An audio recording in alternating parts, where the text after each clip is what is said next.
Театрға келдім деп ойлап көр. Залда 264 көрермен отыр, ал балконда 253 көрермен отыр. Залда барлығы неше адам отырғанын қалай білуге болады? Дұрыс, залда балконда отырған көрермендердің санын қосу керек. Баған түрінде жазамыз. 264-ті қосамыз 253-ке. Бірліктерді қосамын. 4 қосу 3 тең 7. Ондықтарды қосамын. 6-ға 5-ті қосамын 11.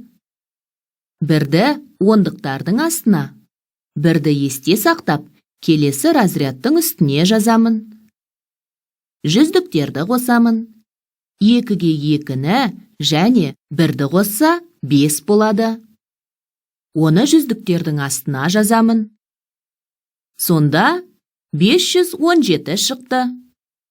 Есептің жауабы барлығы 517 көрермен.